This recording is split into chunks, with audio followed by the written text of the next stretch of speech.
Hello friends, Radhe Radhe, Hare Krishna. Welcome back to my channel. Friends, आज हम बात करेंगे सावन मास में कथा के बारे में।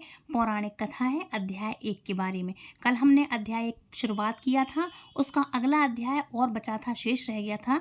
सावन मास का पौराणिक महत्व कथा थी वो, और आज उसके आगे श्रावण मास की और जो कथा है उसका संपूर्ण अध्याय आज हम सुनेंगे। तो आप सभी को सावन मास की हार्दिक हार्दिक शुभकामनाएं। जिनकी समानता या तुलना कहीं भी नहीं, जो आत्मा के स्वरूप को प्रकाशित करने वाले देवता हैं, जिनके 5 मुख हैं और जो खेल खेल में अनायास ही जगत की रचना, पालन और संहार तथा अनुग्रह और तिरोभाव रूप 5 प्रबल कर्म करते रहते हैं, उन सर्वश्रेष्ठ अजर अमर ईश्वर अंबिकापति भगवान शंकर का मैं मन ही मन चिंतन करती हूँ।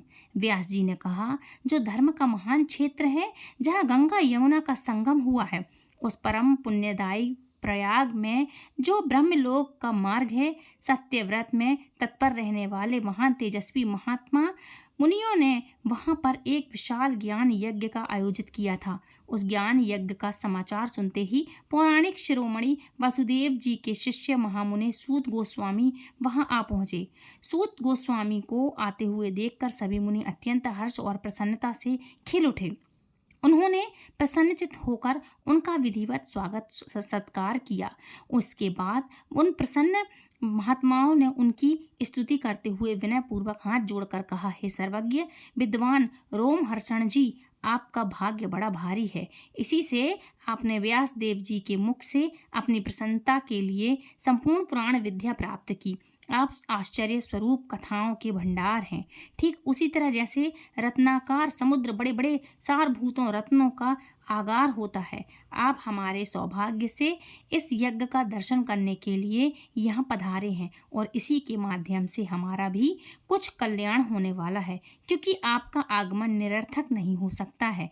हे उत्तम बुद्धि वाले सूक्त गोस्वामी, इस समय हमने एक ही बात सुनी है। अगर आपका अनुग्रह हो तो गोपनीय होने पर भी आप उस विषय का वर्णन कीजिए। घोर कलयुग आने पर मनुष्य पुण्य कर्म से दूर हो जाएंगे, दुराचार में फंस जाएंगे, सभी सत्य भाषण में मुंह फेर लेंगे, दूसरों की निंदा में तत्पर रहेंगे, पराये धन को हड़पने की इच्छा रखेंगे, उनका मन पराई स्त्रियों में आसक्त होगा और वे दूसरों प्राणियों की हिंसा करेंगे, अपने शरीर को ही वे आत्मा समझेंगे, मूढ़ नास्तिक और पशु बुद्धि रखने वाले होंगे, माता पिता से द्वेष रखेंगे, ब्राह्मण लोभ रूपी ग्राह के ग्रास बन जाएंगे, उनके विचार धर्म में प्रतिकूलता होगी, वे कुटिल और द्विज निंदक होंगे, अगर धनी हुए तो कुकर्म में लग जाएंगे और विद्वान हुए तो वाद विवाद करते रहेंगे, अपने को कुलीन मानकर चारों वर्णों के साथ वैवाहिक संबंध स्थापित करेंगे।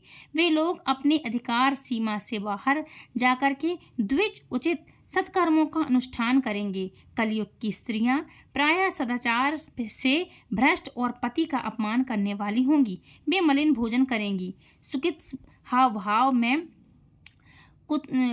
में तत्पर रहेंगी, उनका शील स्वभाव बहुत बुरा होगा और पति की सेवा से विमुख रहेंगी। वे हे सूत जी, इस प्रकार जिनकी बुद्धि नष्ट हो गई है, जिन्होंने अपने धर्म का त्याग कर दिया है, ऐसे लोगों का इस लोक और परलोक में उत्तम गति कैसे प्राप्त होगी, इसी चिंता में हमारा मन व्याकुल रहता है। परोपकारता के समान दूसरा कोई धर्म नहीं, अतः जिस छोटे से उपाय से भी इन सबके पापों का तत्काल नाश हो सके, ऐसा कोई उपाय कृपया करके विधि पूर्वक आप हमें बतलाने की कृपा कीजिए, क्योंकि आप समस्त सिद्धांतों के ज्ञाता हैं। इस प्रकार मुनियों की बात सुनकर सूत गोस्वामी जी ने मन ही मन भगवान शिव का स्मरण किया और फिर उन्हें इस प्रकार कहने लगे।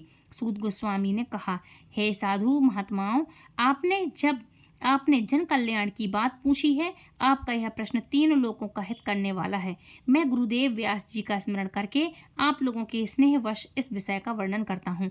आप आदरपूर्वक सुनिए। सबसे उत्तम जो शिव महापुराण है, शिव पुराण है, वह वेदांत का सार सर्वस्व है।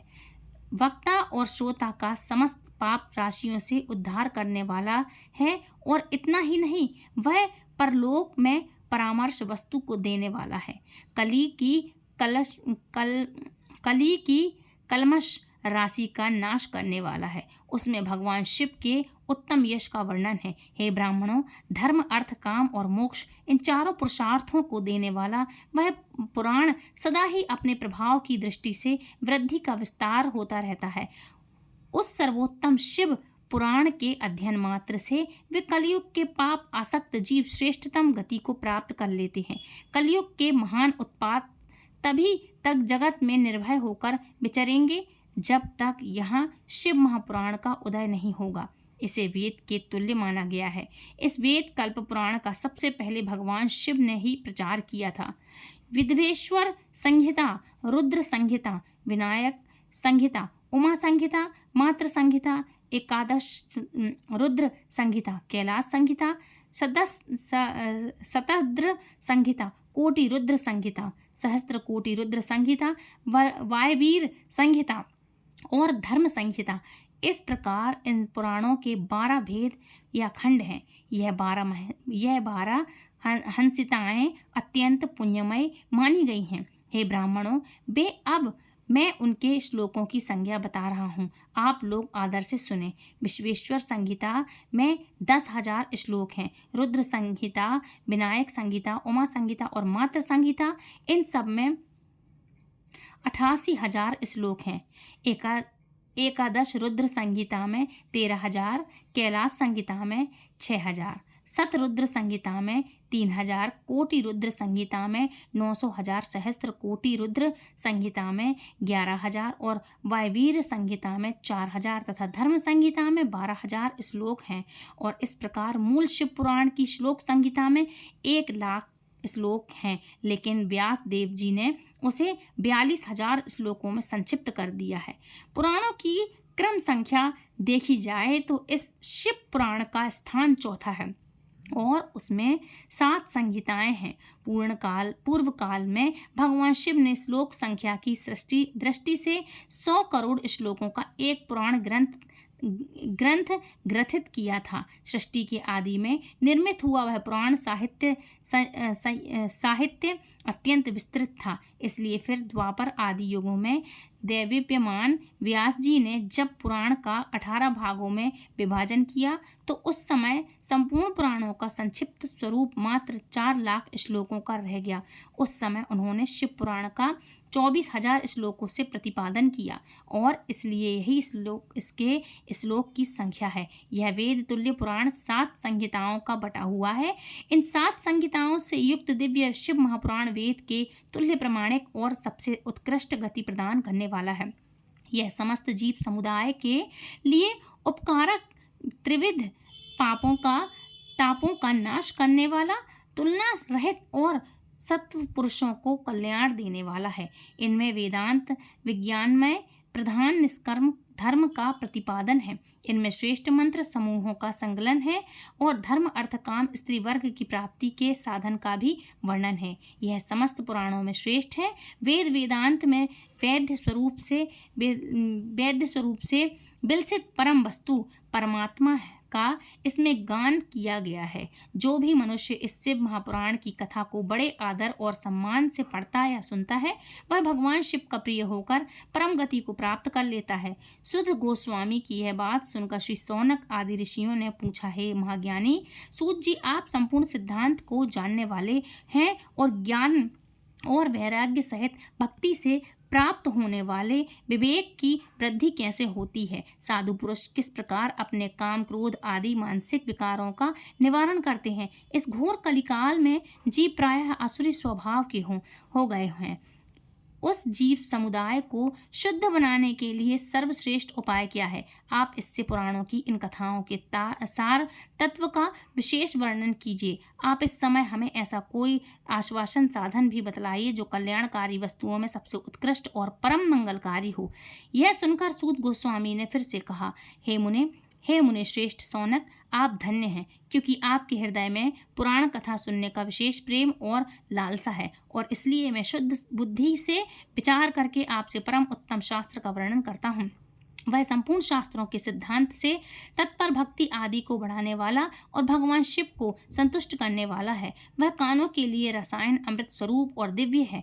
आप उसका श्रवण कीजिए और वह परम उत्तम शास्त्र, जैसा कि मैंने पहले बताया है, यही शिव महापुराण है, जिसका पूर्ण काल में भगवान शिव ने ही प्रतिपादन किया था। यह काल रूपी सर्प से प्राप्त होने वाले महान त्रास का विनाश करने वाला उत्तम साधक है।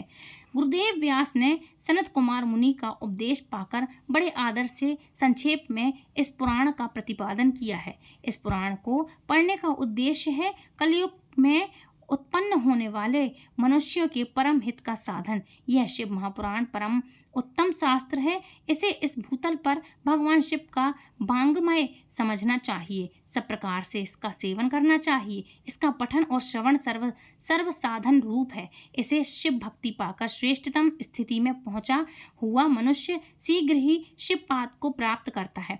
इसलिए संपूर्ण प्रयास करके मनुष्यों ने इस महापुराण को पढ़ने की इच्छा की है अथवा इसके अध्ययन को अभीष्ट साधना माना गया है। इसी तरह इसका प्रेम पूर्वक श्रवण भी संपूर्ण मनोवांछित फलों को देने वाला है।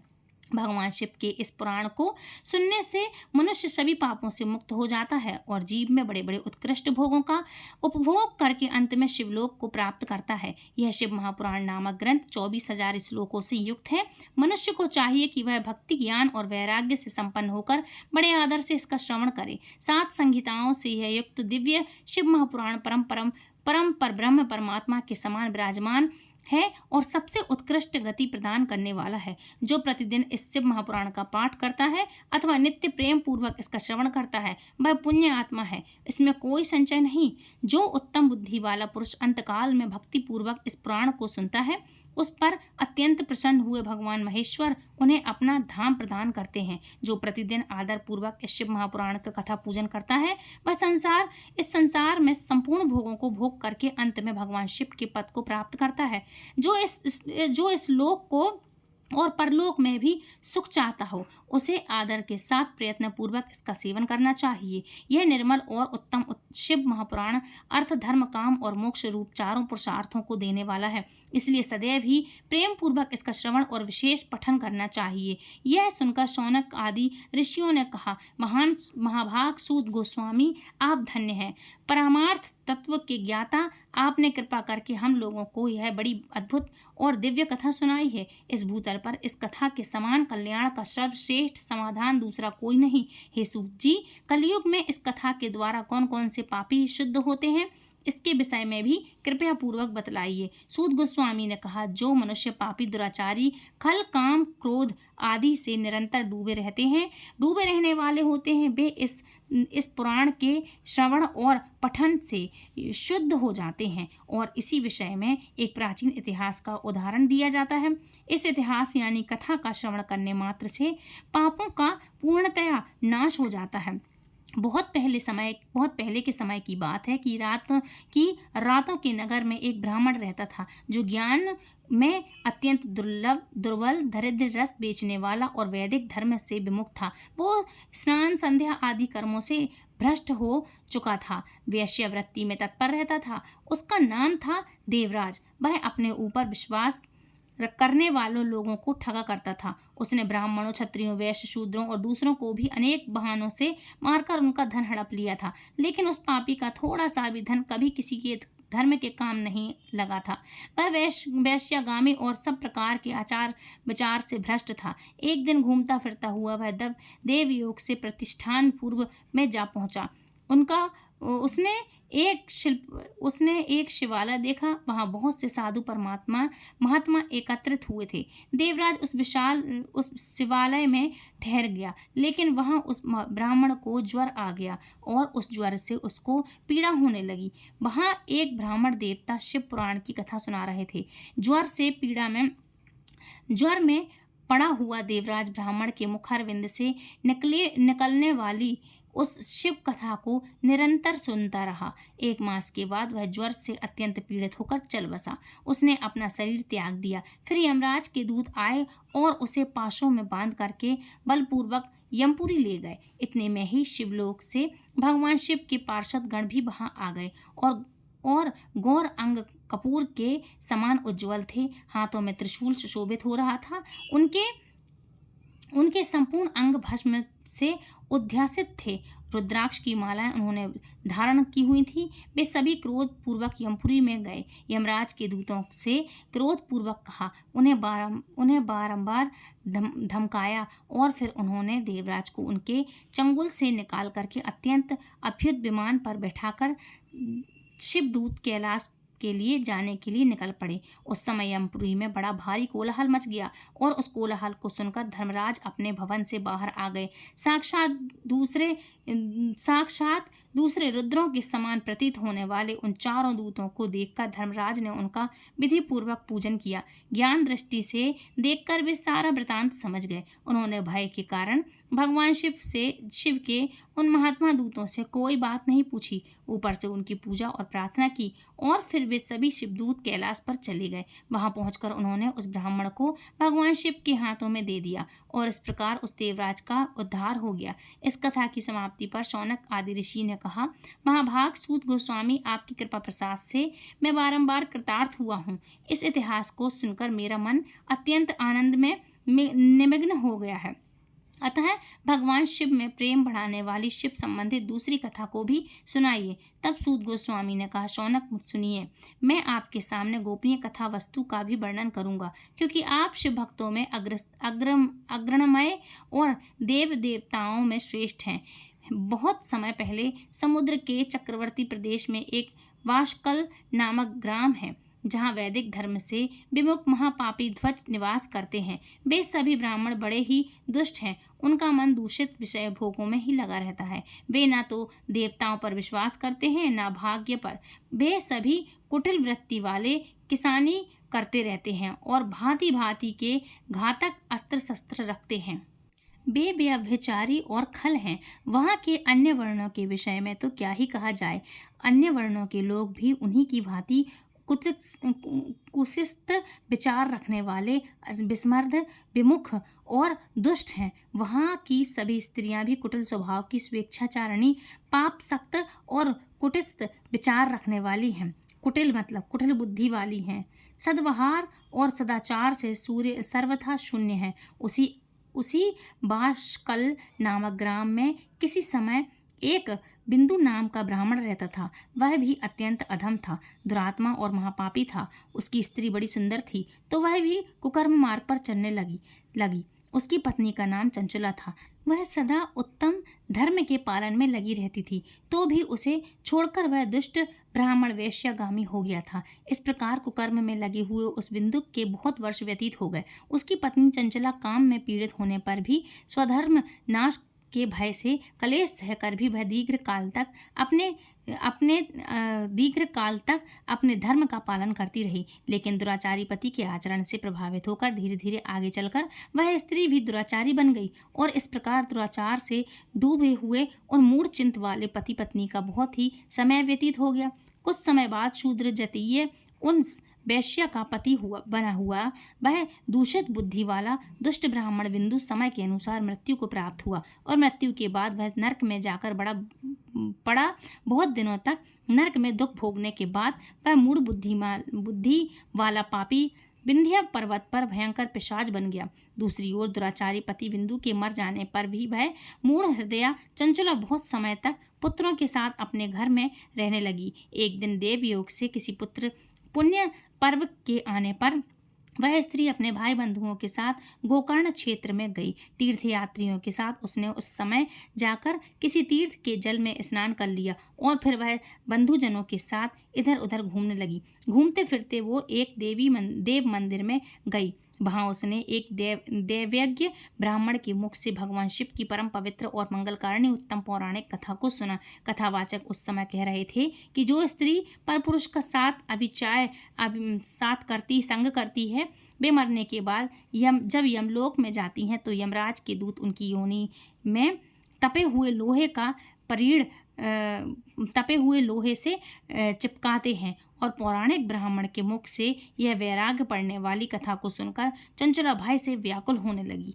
वह कांपने लगी। जब कथा समाप्त हुई और उसने और सुनने वाले सभी लोग वहां से बाहर चले गए। तब वह भयभीत नारी एकांत में शिव पुराण की कथा बाँचने वाले उन ब्राह्मण के पास जाती है और उनसे पूछती है, हे ब्राह्मण, मैं अपने धर्म को नहीं जानती थी, इसलिए मेरे द्वारा तो बहुत बड़ा दुराचार हुआ है। हे स्वामी, मेरे ऊपर अनुकंप कृपा करके आप मेरा उद्धार कीजिए। आज आपके वैराग्य रस से ओत-पोत इस प्रवचन को सुनकर मुझे बड़ा भय लग रहा है। मैं काँप उठी हूँ और मुझे इस संसार से वैराग्य हो गया है। मुझ मूढ़ चित्त वाली पापनी को धिक्कार है। मैं सर्वथा निंदा के योग्य हूँ। कुलस्थ विषयों में फंसी हुई हूँ और अपने धर्म से विमुख हो गई हूँ। न जाने किस किस घोर कष्टदायक दुर्गति से मुझे पड़ना पड़ेगा, मतलब किस किस कष्टों से मुझे जाना पड़ेगा, और वहाँ कौन बुद्धिमान पुरुष कुमार्ग में मन लगाने वाली मुझ पापनी का साथ देगा। मृत्यु काल में उन भयंकर यमदूतों को मैं कैसे देखूंगी, जब वे बलपूर्वक मेरे गले में फंदे डालकर मुझे बांधेंगे, तब मैं कैसे धीरज धारण करूंगी। नरक में जब मेरे शरीर के टुकड़े टुकड़े किए जाएंगे, उस समय विशेष दुख देने वाली उस महायातना को मैं कैसे सहूंगी। मेरा हृदय द्रवीण हो रहा है। मैं तो सब प्रकार से नष्ट हो गई, क्योंकि मैं हर तरफ से पाप में डूबी रह रही हूँ। हे ब्राह्मण देव, आप ही मेरे गुरु, आप ही माता, आप ही पिता हैं। मैं आपकी शरण में आई हूँ। मुझ दीन अबला पर आप कृपा कीजिए। इस प्रकार खेद और वैराग्य से युक्त हुई चंचला ब्राह्मण देवता के दोनों चरणों में गिर पड़ी, और तब उन बुद्धिमान ब्राह्मण ने कहा, कृपया पूर्वक उसे उठाया और कहा, हे नारी, सौभाग्य की बात यह है कि भगवान शंकर की कृपा से शिव महापुराण की इस वैराग्य युक्त कथा को सुनकर तुम्हें समय पर चेतना आ गई। हे ब्राह्मण पत्नी, भयभीत मत हो, भगवान शिव की शरण में जाओ। शिव की कृपा से सारा पाप तत्काल नष्ट हो जाता है। मैं तुमसे भगवान शिव की कीर्ति कथा से युक्त उस परम वस्तु का वर्णन करूंगा, जिससे तुम्हें सदा सुख देने वाली उत्तम गति प्राप्त होगी। शिव की उत्तम कथा सुनने से तुम्हारी बुद्धि इस प्रकार पश्चाताप से युक्त और शुद्ध हो गई है, साथ ही तुम्हारे मन में विषयों के प्रति वैराग्य हो गया है।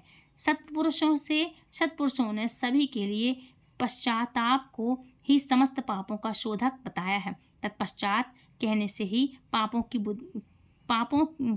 की शुद्धि हो जाती है। जो मनुष्य पश्चाताप करता है, वही वास्तव में पापों का प्रायश्चित कर सकता है, क्योंकि पुरुषों में समस्त पापों की शुद्धि के लिए जैसे प्रायश्चित का उपदेश किया है, वह सभी पश्चाताप से संपन्न हो जाता है। जो पुरुष विधि पूर्वक प्रायश्चित करके निर्भय हो जाते हैं, पर अपने कुकर्म के लिए पश्चाताप नहीं करता, उसे प्रायः उत्तम गति नहीं मिलती। लेकिन जिसने अपने कुकर्म का हृदय पूर्वक पश्चाताप किया है, वह अवश्य ही उत्तम गति का भागी होता है और उसमें कोई संचय नहीं होता। इस शिव महापुराण की कथा सुनने से जैसे चित्त शुद्ध होता है, वैसे ही दूसरे उपायों से नहीं होता। जैसे दर्पण साफ करने पर निर्मल हो जाता है, उसी प्रकार शिव महापुराण की कथा चित्त अत्यंत शुद्ध हो जाता है। चित्त हो जाता है शुद्ध और सब कुछ शुद्ध हो जाता है, उसमें कोई संचय नहीं। मनुष्य के शुद्ध चित्त से जगदम्बा पार्वती सहित भगवान शिव विराजमान हैं। इसमें वह विशुद्ध आत्मा पुरुष श्री सांब सदा शिव के पद को प्राप्त होता है। इस उत्तम कथा का श्रवण समस्त मनुष्यों के लिए कल्याण का बीज है, इसलिए शास्त्रोक्त मार्ग से इसकी आराधना और सेवा करनी चाहिए। यह भवबंधन रूपी रोग का नाश करने वाली है। भगवान शिव की कथा को सुनकर फिर अपने हृदय में उसका मनन और निध्यासन करना चाहिए, सदैव उसका चिंतन करना चाहिए। इससे पूर्णतः चित्त की शुद्धि हो जाती है। चित्त शुद्धि होने से महेश्वर की भांति साथ यानी कि ज्ञान और वैराग्य के साथ निश्चय ही प्रकट होती है। तत्पश्चात महेश्वर के अनुग्रह से दिव्य मुनि प्राप्त होती है और उसमें कोई संचय नहीं। जो मुक्ति से वंचित है, उसे पशु समझना चाहिए, क्योंकि उसका चित्त माया के बंधन में आसक्त है।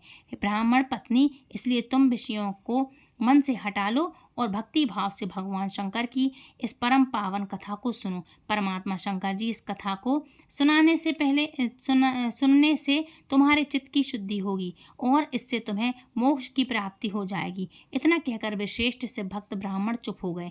उनका हृदय करुणा से आर्द्र हो गया। वे शुद्ध चित्त आत्मा भगवान शिव के ध्यान में मग्न हो गए।